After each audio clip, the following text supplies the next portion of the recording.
Alhamdulillah, bersyukur kita kepada Allah Subhanahu wa taala. Subuh hari ini kita masih ditakdirkan Allah dalam keadaan sehat, diberikan sempat sehingga tetap istiqomah di dalam menghamba, beribadah kepada Allah, menjalankan kewajiban sholat subuh dengan sunnah berjamaah. Mudah-mudahan hari kita, hari ini dan seterusnya selalu menjadi hari yang diberkahi oleh Allah. Ibadah kita menjadi ibadah yang makbulah. Ini kali pertama kita memulai kajian sejak bermula pandemi, mulai bulan Maret, mulai Maret awal sampai sekian bulan. Baru kali ini kita memulai kembali kajian. Mudah-mudahan Allah menghindarkan kita semua dan keluarga dari bala, dari wabah, dari penyakit ini, dan Allah cepat mengangkat, menghilangkan insyaallah. Kajian kitab Riyadhus Shalihin ini kita awali dengan babun fi bayani kasrati turuqil khair. Bab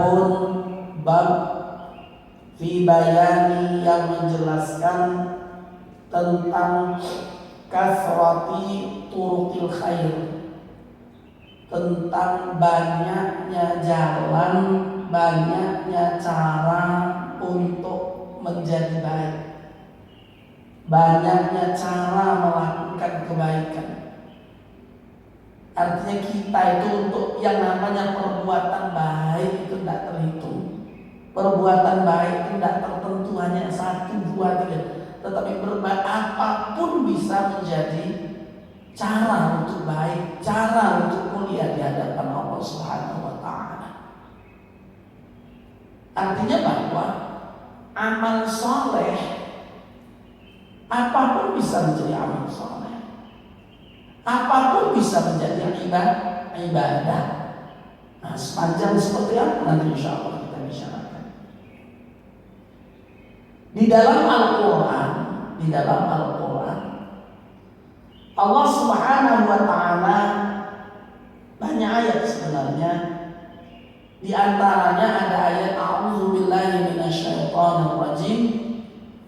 Wa ma taf'alu min khairin fa innallaha bihi alim.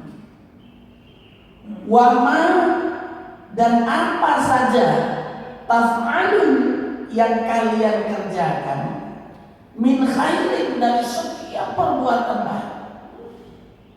Apa saja perbuatan baik yang kalian kerjakan, konsep awalnya fa innallaha bihi alim. Ketahuilah bahwa sesungguhnya Allah terhadap setiap perbuatan baik itu, Allah itu alim. Allah maha mengetahui. Ayat ini Bapak Ibu dibaca terjemah sepertinya sederhana betul. Semua orang tahu Allah itu maha mengetahui semua perbuatan, sebesar apapun, bahkan sampai sekecil apapun. Tidak ada yang tidak diketahui oleh Allah. In tubdu ma fi anfusikum aw tukhfuhu yuhasibukum. Kamu tampakkan apa yang ada di dalam diri dan hatimu, atau kamu simpan, tukhfuhu, kamu rahasiakan, tapi semua bakal yuhasibukum billah. Semua nanti bakal dihisab. Jadi semua dihisab pada perilaku hati. Nah, artinya apa? Ketika ayat ini betul-betul kita hayati, kita renungkan, Masya Allah, Nggak ada lagi orang berharap perbuatan baik itu sudah pujian orang, tanggapan orang, tidak diperlukan. Yang penting Allah la yudhi'u amala 'amilin minkum min dzakarin aw unsa. Allah tidak pernah menyia-nyiakan. Jadi pemahaman ayat ini membawa pada betapa setiap perbuatan baik, konsep untuk menjadi ibadah yang maqbulah itu adalah ketulusan hati di dalam berbuat. Tidak ada yang dicari, tidak ada yang dituju kecuali keridhaan Allah Subhanahu wa ta'ala. Dan Allah itu Bapak Ibu paling, makanya dalam hadis disebut Allah itu maha pencemburu. Sampai ada hadis begitu, Allah itu maha cemburu. Kalau sampai ada orang hamba berbuat niatnya supaya mencari pandangan, pujian, sanjungan orang, Allah itu tidak senang. Makanya Nabi mengingatkan betul setiap kita. Kata Nabi apa? Inna akhwafa ma akhafu alaikum asyirkul asghar. Sesungguhnya yang aku paling takut, kata Nabi, terjadi dan menimpa kepada setiap kalian adalah syirik yang kecil. Syirik kecil. Syirik itu ada syirik besar, ada syirik kecil. Syirik besar, perbuatan syirik, perbuatan mensekutukan Allah yang menyebabkan orang yang melakukannya dianggap kharijun an millatil Islam, keluar dari Islam. Itu namanya syirik besar. Menyembah berhala, menyatakan tidak mempercayai kebenaran Islam, kebenaran Al-Quran, menolak risalah nubuwah kenabian Muhammad, itu syirik besar. Tapi kata Nabi ada syirik kecil. Nah, yang pasti bahwa syirik itu mau besar mau kecil, sekecil apapun, kalau terbawa sampai meninggal dunia, sampai mati, pelakunya ini tidak bertaubat, tidak kembali pada akidah yang benar, syirik itu satu, dia dosa yang tidak akan pernah diampunkan Allah kalau terbawa sampai mati. Ingat bahasanya, sampai mati dibawa dosa syirik itu, belum bertaubat, tidak kembali pada akidah benar, keyakinan itu tetap diyakini sampai mati. Nah, dia dosa yang tidak akan pernah diampunkan Allah kalau dibawa sampai mati. Kalau masih hidup sudah bertaubat, masih hidup sudah bertaubat, syirik sebesar apapun tetap diampunkan. Tidak ada dosa yang tidak diampunkan kalau masih hidup bertaubat. Ini kalau dibawa sampai mati. Mana dalilnya? Dalam surah An-Nisa 2 kali diulang Allah. Innallaha la yaghfiru an yushraka bihi wa yaghfiru ma duna dzalika liman yasha. Allah tidak akan pernah mengampunkan dosa karena syirik, dan mengampunkan dosa selain dari syirik bagi orang yang Allah kehendaki. Ya. Nah, syirik yang dikhawatirkan Nabi itu apa? Syirik kecil kata Nabi, tapi Nabi paling takut. Karena tadi sekecil apapun kalau itu syirik, dibawa sampai mati dan bertaubat, dia menjadikan tidak akan pernah diampunkan Allah. Kalau tidak diampunkan Allah, tempatnya di neraka. Apa syirik kecil itu wahai Nabi? Kata sahabat, ar-riya. Melakukan kebaikan, melakukan perbuatan fi'lul khair, perbuatan baik, ibadah, tapi niat salah, memasang niat, hati tidak tertuju mencari ridha Allah. Jadi, dan ini tipu daya syaitan paling akhir di situ, menyampingkan, membelokkan niat kita. Kadang kita ini ada orang bahasanya, saya itu tidak kepengen dipuji, saya tidak kepengen dipuji, tapi saya tidak terima kalau sudah saya berbuat baik jadi salah-salah. Sudah berbuat baik saya jadi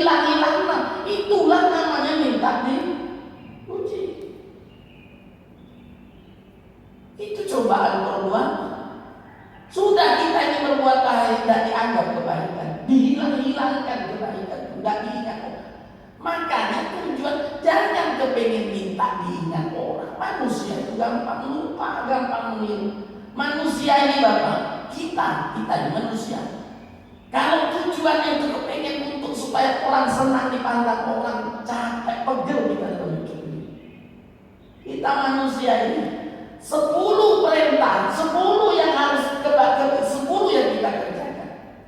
9 sudah benar, 1 salah. Coba lihat. Saya dikolek semua salah, saya sitok salah. Anjir gak pinter, gak tepat, padahal yang 9 sudah sitok ini saya dimasalahkan. Makanya kalau sudah motivasinya karena orang susah juga. Yang ini memuji, yang ini senang, lihat yang hilang-hilang. Nah, makanya kembalikan pada keyakinan mataf'alu, asal bahwa itu program yang baik, asal bahwa itu perbuatan baik. Konsep hanya satu, Allah tidak pernah menyia-nyiakan kebaikan. Tidak pernah ada yang hilang dari pandangan Allah. Jadi mataf'alu min khairin fa innallaha bihi alim. Allah pasti tahu. Kalau sudah hati dalam berbuat dipasang seperti itu, orang mau memuji tidak terlalu senang, disanjung, dipuji orang hebat, dikomentari di WA, dikomentari di Instagram, sampai punya orang tadi sekian banyak, hati tetap dibuat, tidak ada sombong. Karena motivasinya Allah. Dipuji malah susah deh kalau ini. Sampai sudah berbuat baik, masih tadi dicela, hilang-hilangkan. Sudah, Allah tidak pernah. Dan itu bukan bahasa, tapi ya hati yang tahu kita dengan Allah. Itulah nama ikhlas, itulah nama tulus. Wa qala ta'ala dalam ayat yang lain senada Allah mengatakan, wa ma taf'alu min khairi ya'lamullah. Sama cuma redaksi bahasanya, redaksinya. Kalau tadi istilah orang, istilah bahasa Arab itu mubtada khobar, nah kalau ini fi'il fa'il, tapi sama. Kalau tadi wa ma taf'alu min khairin fa innallaha, maka sesungguhnya Allah tahu. Kalau ini wa ma taf'alu min khairin, apapun perbuatan baik yang kamu lakukan, ya'lamullah, mesti diketahui oleh Allah. Jadi ini ya'lam itu kata kerja fa'il mudhari, Allah menjadi fa'il. Jadi kalau itu kaidah kalau orang dalam bahasa maknanya sama. Nah, susunan kalimatnya. Wa qala ta'ala, dan Allah Ta'ala berfirman, faman ya'mal misqala dzarratin khairan yarah. Maka barang siapa orang melakukan perbuatan baik, sekecil apapun itu perbuatan baik, sebesar zarrah, sebesar debu, tapi mesti ya Allah besok bakal diperlihatkan oleh Allah Subhanahu wa ta'ala. Kalau dalam ayat lain Bapak Ibu, besok memang setiap perbuatan manusia itu didatangkan oleh Allah. Orang bahkan yang orang orang kafir atau orang Islam yang perbuatan baiknya banyak, tapi motivasinya itu tidak ada karena Allah, besok itu didatangkan. Jadi seluruh perbuatan baik itu didatangkan, diperlihatkan oleh Allah. Tapi ketika niat itu salah, karena kufur dia, karena niat yang salah, apa kata Allah? Amal yang baik yang dinampakkan saat itu, faja'alnahu haba'an manthura. Kami jadikan amal yang sebanyak itu seperti haba'an manthura, seperti kapas debu diletakkan di telapak tangan ditiup, habis, tidak berbekas. Kalau bahasa dalam Al-Quran, Allah katakan, kata Allah, la yaqdiruna ala syai'in mimma kasabu. Mereka tidak akan mendapatkan nilai sedikit pun dari apa yang sudah mereka kerjakan. Na'udzubillah habis. Kenapa? Sebab rusaknya niat. Maka dasar awal, sekecil apa atasnya ketemu wong, ketemu orang, senyum kita, dengan hati yang senang tulus bernilai ibadah. Ini yang Nabi katakan, tabassumuka fi wajhi akhika laka shadaqah. Senyummu kepada saudaramu, senyum yang baik, caranya pun baik, niatnya baik, sesuatu yang bernilai ibadah, bernilai seperti shadaqah. Jadi Bapak Ibu yang dimuliakan, apapun perbuatan, yang jelas bukan perbuatan yang bertentangan atau perbuatan yang dilarang oleh Allah dan syariat. Man 'amila shalihan falinafsih. Siapa orang yang melakukan perbuatan baik, maka falinafsih. Akibat dari perbuatan baik itu adalah untuk keuntungan dirinya sendiri. Allah tidak butuh dengan kebaikan kita. Kalau kita in ahsantum ahsantum li anfusikum. Jadi kalau kamu melakukan perbuatan baik, berarti berbuat baik untuk dirimu sendiri, bukan untuk Allah, untuk kita. Kita sholat begini, keluar kita dari masjid ngantuk. Apalagi sekarang setengah 4 kan azan subuh ini. Jadi semakin maju itu apa enggak butuh, yang butuh kita. Makanya apa itu? Berwudu kita tadi di rumah. Masya Allah, berwudu di rumah. Makanya kadang banyak himbauan. Sebenarnya himbauan ketika musim corona itu sejak zaman Nabi, himbauan itu sudah ada. Baru orang terasa sekarang. Cuci tangan, sejak zaman Nabi cuci tangan itu sudah menjadi bagian dari yang disunnahkan. Pola hidup bersih itu Nabi, pola hidup bersih. Mana buktinya? Nabi itu Bapak Nabi.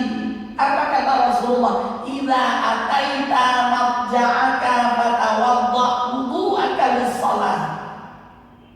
Apabila engkau kata Nabi mau ke tempat tidurmu, kata itu mau tidur, itu berwuduklah seperti wudukmu ketika akan sholat. Mau tidur itu disuruh Nabi dengan muka yang bersih, berwuduk tangan, berwuduk seperti wuduk mau sholat. Sejak zaman Nabi. Kemudian kata Rasulullah, apabila engkau bangun dari tidur, jangan pernah tangan ini menyentuh, memegang apapun termasuk bagian dari badanmu. Jadi bangun tidur, Nabi katakan tangan ini jangan memegang apapun sebelum dia dibasuh. Sebab tadi waktu tidur kata Rasulullah, engkau tidak tahu tangan ini sudah mampir di hotel mana saja. Tidak tahu kita waktu tidur. Jadi sejak zaman Nabi sudah, Masya Allah. Ini Bapak Ibu yang dimuliakan, berwudu diimbau. Mohon setiap jamaah sudah berwudu dari rumah. Itu Rasul sudah katakan, man tatahhara fi baitihi. Siapa orang yang berwudunya itu di rumah, wudu di rumah. Setelah wudu berpakaian rapi, summa madha ila baitin min buyutillah. Baru kemudian dia berangkat ke masjid.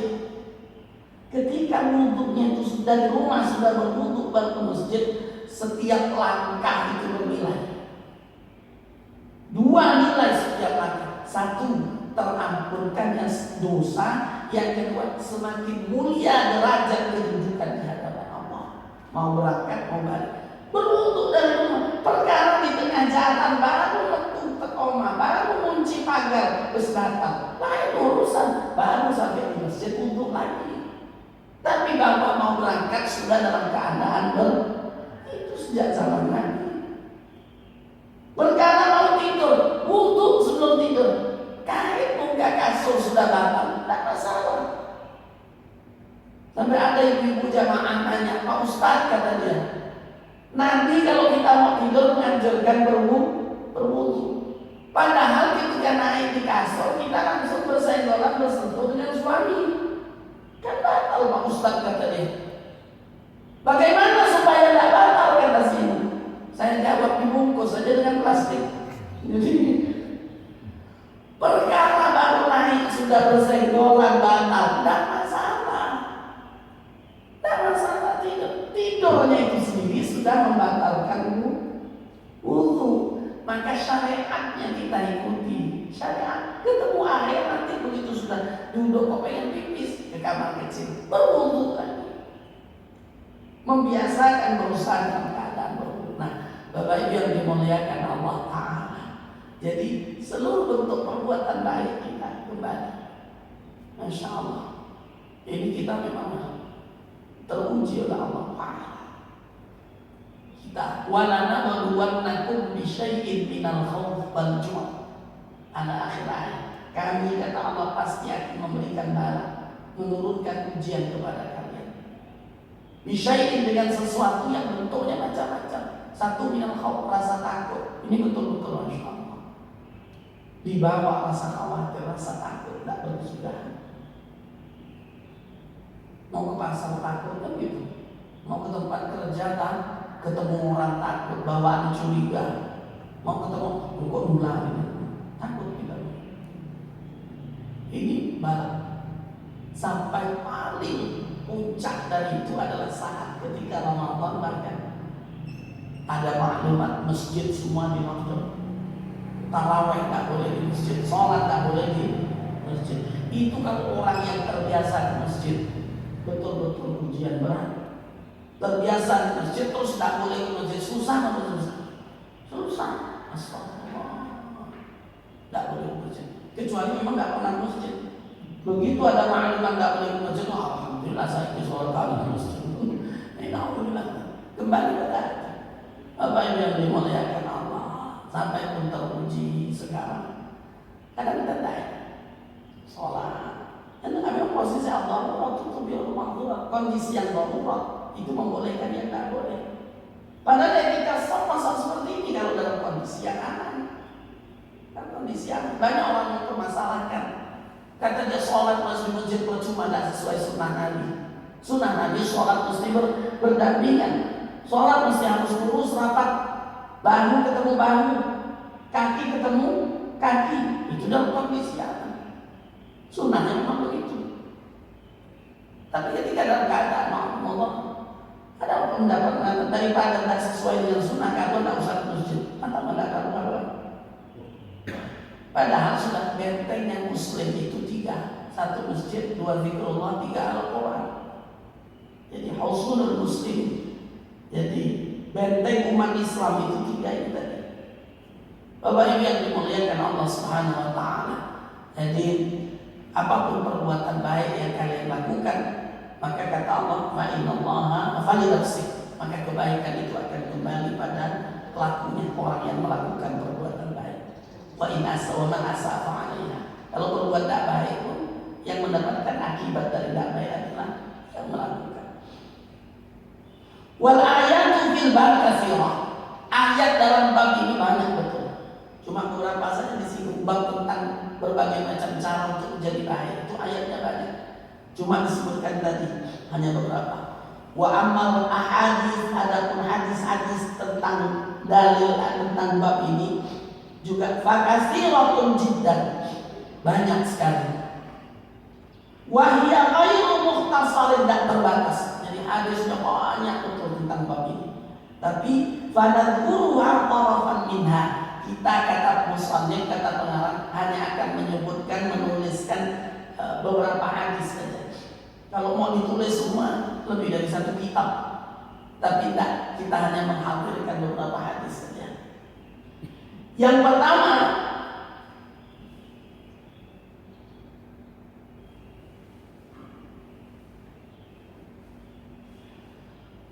an Abi Dzar radhiyallahu anhu. An Abi Dzar Jundub bin Junadah radhiyallahu anhu qala, dari Abu Dzar Al-Ghifari, nama aslinya Jundub bin Junadah. Jadi Abu Dzar, orang lebih kenal dengan panggilannya Abu Dzar Al-Ghifari. Nama aslinya Jundub bin Junadah. Seperti Abu Hurairah, orang lebih kenal dengan nama Abu Hurairah. Nama aslinya Abdurrahman bin Sakhr. Abdurrahman bin Sakhr. Jadi begitu. Orang kalau disebutkan Umar bin Hisham, tidak ada yang tahu siapa Umar bin Hisham itu. Nabi pernah suatu saat berdoa kepada Allah, Ya Allah, kata Nabi berdoa minta kepada Allah, jayakan Islam ini di bawah kekuasaan, kekuatan dan keberanian dua Umar. Saat itu ada dua Umar, sama-sama kuat, sama-sama keren gagah. Ada Umar bin Khattab, ada Umar bin Hisham bin Umayyah. Jayakan Islam di bawah dua Umar ini, karena andil dua Umar. Tapi yang diijabahi oleh Allah hanya satu Umar saja, Umar bin Khattab yang diberikan hidayah. Sementara Umar bin Hisham sampai mati memusuhi Rasulullah. Siapa Umar bin Hisham? Abu Jahal. Nama aslinya Abu Jahal, nama aslinya Umar bin Hisham, tapi orang tahu namanya Abu Jahal. Dari Abu Dzar Al-Ghifari radhiyallahu anhu, anna Rasulullah sallallahu alaihi wasallam qala, bahwasanya Rasulullah sallallahu alaihi wasallam bersabda, yusbihu ala kulli sulama min ahadikum shadaqatun. Yusbihu masuk waktu pagi, asbaha yusbihu. Jadi sabah itu pagi. Kalau sore itu yumsi, masuk waktu sore. Maka kalau ketemu orang sabahul khair, pagi yang baik, selamat pagi bahasa sabahul khair. Kalau jawabnya sabahul surur wa sa'adah, jadi selamat pagi, jawabnya sabahul surur wa sa'adah. Mudah-mudahan menjadi pagi yang bahagia. Nah, yusbihu, setiap kita masuk pagi, kata Nabi, ala kulli sulama min ahadikum, ada kewajiban bagi setiap persendian setiap kalian. Jadi setiap persendian kita, sendi-sendi ini, itu ada kewajiban sedekah, mengeluarkan sedekah. Sendi ini kita bisa menundukkan kepala, ngangkat kepala, noleh kiri kanan, tangan dikepalkan, tangan dibawa ke belakang, tangan dilipat, tangan dibawa ini diangkat. Ini karena ada persendian, lenturnya badan, kita bisa duduk bersila, kaki dilipat, diselonjorkan, ditekuk saat duduk iftirash, ada duduk tawarruk, sujud. Ini karena ada persendian. Berapa jumlah sendi kita? Nabi katakan jumlah mifsal kita, jumlah sendi kita ini salah tumiatin wasitin, 360 persendian dalam setiap badan setiap kita ini. 360 sendi. Ini semua harus bekerja dengan baik. Satu saja diciptakan oleh Allah susah sudah. Satu diciptakan Allah, ditahan bekerja oleh Allah susah kita. Tahu-tahu cuma kayak oleh. Kan gini, tahu-tahu boyo ini mau dibuat sujud sakit gitu. Satu ditahan. Nah, ini dibuat 360 gratis. Ternyata tidak gratis. Setiap manusia kita bangun pagi itu ada kewajiban, satu sendiri, satu sedekah. Coba sedekahnya duit satu sendi itu 500, itu sudah murah 500. Coba kalau kita bawa ke dokter kecil situ, dibawa mahal. Satu pagi 500. Setiap pagi satu sendi 500 kali 360. Berapa berarti? 180.000 ya. 180.000 satu hari sedekah. Wajib sedekah. Satu hari 180.000. 10 hari 1.800.000. Sebulan habis pensiun Pak Ustaz.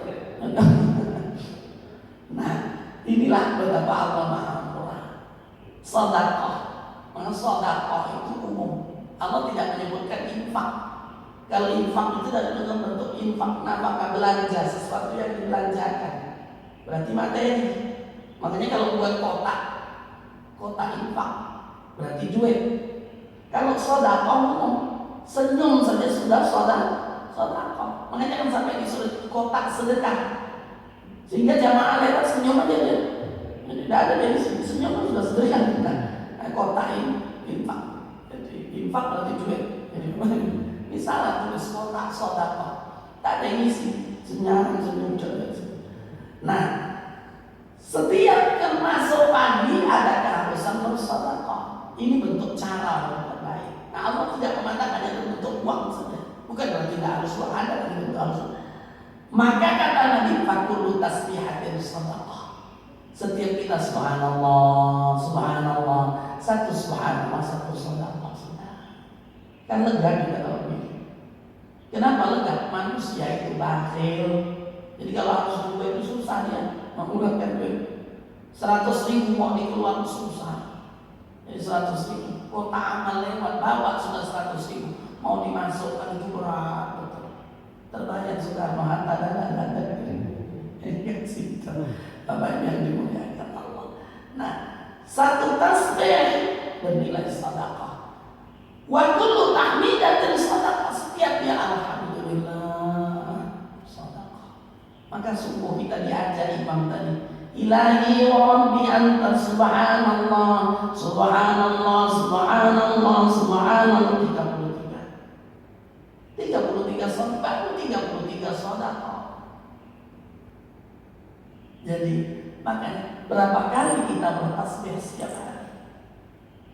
Setiap istighfar sedekah, setiap kalimat la ilaha illallah sedekah.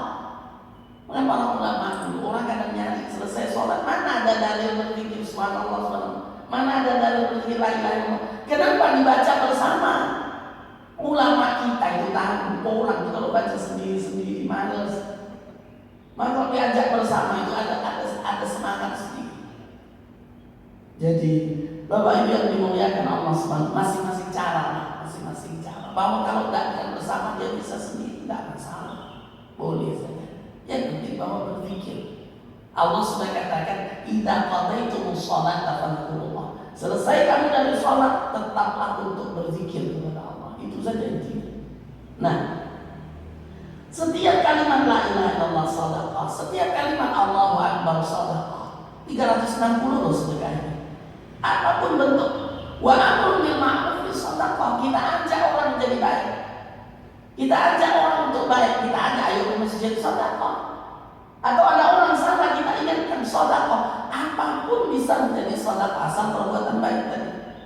Nah, bahkan kata Nabi, wa yujzi'u min dzalika, mencukupi untuk menutup 360 sedekah tadi apa? Rak'atani yarka'uhuma minat duha.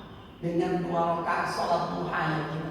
2 rakaat salat duha itu sudah menutup kewajiban bersedekah 360 untuk persendian ini. Masya Allah. Murah enggak Allah itu? Ini cuma harus sholat duha. Kan begitu? 2 rakaat salat duha mencukupi. Berarti sudah ngaji pagi hari ini kita memahami berarti sholat duha itu selama ini kan orang pahamnya sholat duha itu apa? Cik murah rezeki ya gitu. Tidak hanya itu. Sholat duha diantara yang jelas nasnya adalah fungsinya menutup kewajiban kita untuk membayar pajak dari setiap persendian kita. Karena ada pajak yang harus dikeluarkan 360. Caranya apa? Dengan duit terlalu banyak 180.000 menangis kita. Nah, tapi Allah katakan, Nabi kata 2 rakaat sholat duha sudah menjadi menutup kewajiban mengeluarkan 360 sedekah persendian. Nah, itulah bentukannya perbuatan baik, perbuatan Allah. Cuma bukan berarti tidak usah bersedekah, tidak usah berinfak lagi, tidak. Tetap yang harusnya tanya ada. Ini bentuk kemurahan. Banyak kadang amal itu disalahpahami. Nabi mengatakan membaca surat Al-Ikhlas sama dengan membaca sepertiga Al-Quran. Berarti 3 kali Al-Ikhlas sama dengan khatam. Makanya tidak pernah ngaji ya. Pokok Al-Ikhlas saya pengen keliru ya. Bahwa membaca Al-Quran tetap. Jadi ini kemuliaan, kemudahan umat Muhammad ini buat seperti itu. Karena apa? Kalau dibanding umat dulu, amal itu kalau nilainya 1 amal bernilai 1 kebaikan, kita akan kalah jauh dengan umat dulu. Umat dulu kuat-kuat. Umat dulu umurnya panjang-panjang ratusan tahun. Kita ini jadi paling rata-rata kata Nabi antara 60 sampai 70 itu rata-rata. Apalagi muslim sekarang kita dengar ngeri. Masih muda sudah hina-hina. masih muda, sekeluarga habis. Ya, ujian corona kemarin. Jadi nauzubillah min dzalik. Nah, sedikit kebaikan makanya Allah murah. Banyak ada kebaikan yang sederhana, tapi secara nilai diberikan Allah pahala yang besar. Sholat, kita sholat di rumah nilainya satu, tapi ketika hadir kita berjamaah sekian kali lipat menjadi. Kalau itu kita lakukan, maka kita akan mendapatkan nilai yang nanti jauh lebih besar dari apa yang dilakukan oleh umat-umat terdahulu. Ini Bapak Ibu yang dimuliakan Allah Ta'ala. Mudah-mudahan ini hadis masih banyak. Satu hadis kita bicarakan tentang cara untuk jadi tidak ada orang yang tidak punya kebaikan pada akhirnya. Mesti dia punya kebaikan. Tapi tolak ukur awal apa motivasi dalam berbuat baik. Bagaimana cara? Karena ada perbuatan itu kadang baik menjadi salah menempatkan. Baca Quran baik, dibaca di masjid, disetel pakai speaker jam 11 malam itu baik benar. Jadi caranya begitu. Mudah-mudahan menjadi renungan manfaat. Ini mukaddimah awal. Mudah-mudahan. Nah, karena kemarin saya bulan ini saya katakan kepada beliau, kemarin harusnya kan saya 1/3, Ahad pertama, Ahad ketiga. Jadi kebetulan yang posisi Ahad ketiga kemarin mau mulai, saya posisi masih di Pontianak, jadi belum bisa, maka saya menunda hari Ahad ini. Untuk ke depan bulan berarti Ahad besok tanggal 1 kita per Ahad 1 dan Ahad ketiga insya Allah. Mudah-mudahan Allah takdirkan kita dalam keadaan sehat, yang diberikan Allah umur yang barakah, mencintai setiap perbuatan yang baik. Dalam serangka kita berbincang, saling mengingatkan kepada nilai-nilai kebaikan. Hadanallahu wa iyyakum ajma'in. Subhanakallahumma wa bihamdika asyhadu an la ilaha illa anta astaghfiruka wa atubu ilaik. Sekali lagi mohon maaf. Assalamualaikum warahmatullahi wabarakatuh.